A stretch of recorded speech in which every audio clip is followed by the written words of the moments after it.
couple of years ago, I went deep into the weeds studying habit change.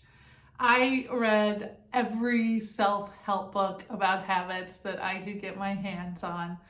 I compiled all of the advice and I started the grand project of getting my life in order.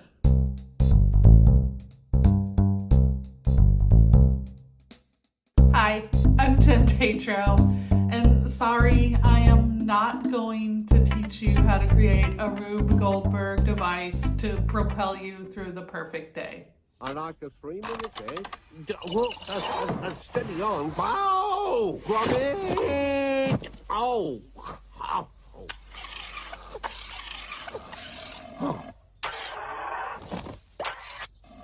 Oh. I tried that. It doesn't work in real life. Look, my life is messy.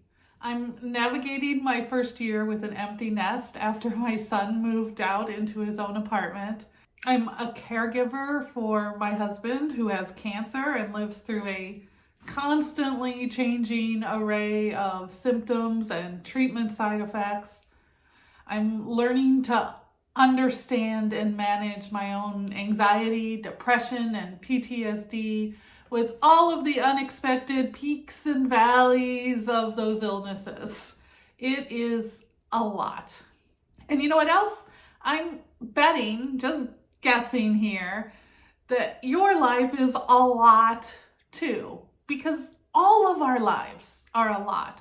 I don't know what's going on with you or what brought you to this channel, but if you're here, it's probably because you want something in your life to be just that little much better.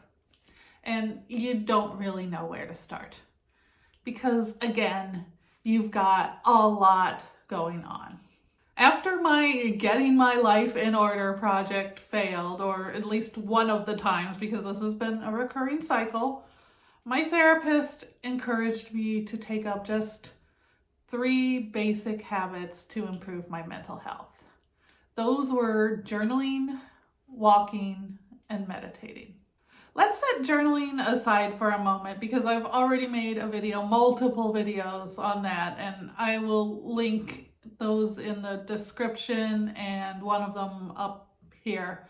So let's focus on walking and meditating. Those seem so simple in concept, don't they? Do 2 easy things every day. Yeah. Did I mention I have a lot going on? Enter the concept I've been calling the minimum viable habit. Just like software companies try to put out their minimum viable product in order to test the waters on what customers want, my minimum viable habit is the least that I can do to see if I can get a result. In James Clear's book, Atomic Habits, he tells the story of dancer and choreographer Twyla Tharp, who wrote, "I begin each day of my life with a ritual.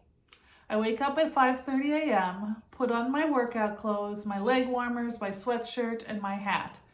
I walk outside my Manhattan home, hail a taxi, and tell the driver to take me to the Pumping Iron Gym at 91st Street and 1st Avenue, where I work out for 2 hours. The ritual is not the stretching and weight training I put my body through each morning at the gym. The ritual is the cab. The moment I tell the driver where to go, I have completed the ritual." Clear goes on to discuss how our days all have inflection points that narrow our choices and send us down certain paths. He calls his rule for taking advantage of those inflection points the 2-minute rule. That is to say, when you want to change a behavior, find the inflection point and add a habit that takes less than 2 minutes to accomplish.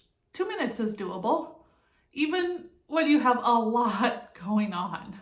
That's why I call it the minimum viable habit. My energy and motivation levels fluctuate. I know this about myself. So what's the least I can do and call it an attempt? So I decided that I could get up in the morning and put on walking clothes. There's really nothing stopping me from going out for a walk in my everyday clothes. And for some of you, that might be the play, and your inflection point could be something completely different. But for me, putting on something other than what I intend to wear for the day puts me on the course I want to be on first thing in the morning. So I hang a pair of joggers and a t-shirt on my bathroom door, and I put them on first thing when I get up. And after I've done that, it seems silly to change into what I really want to wear before I take my walk.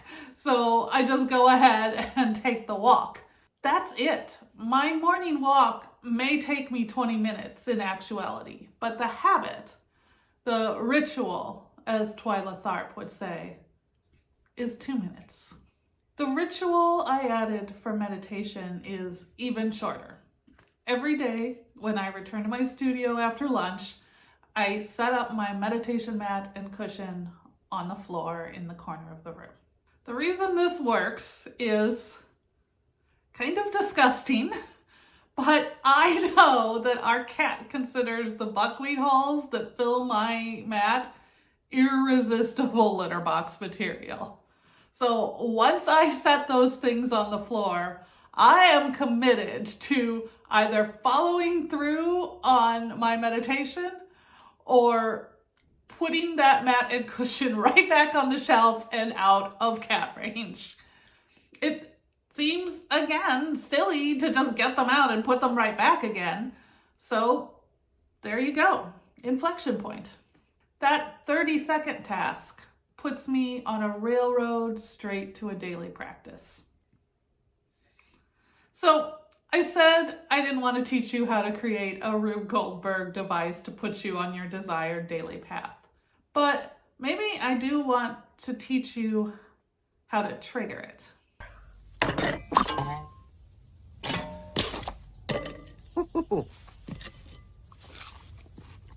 Well, that went as well as could be expected, didn't it? Let me know in the comments if you have any 2-minute minimum viable habits, or if you've thought of one that you might like to add. And until next time, I am wishing you love and joy and all of those good things, and I can't wait to talk.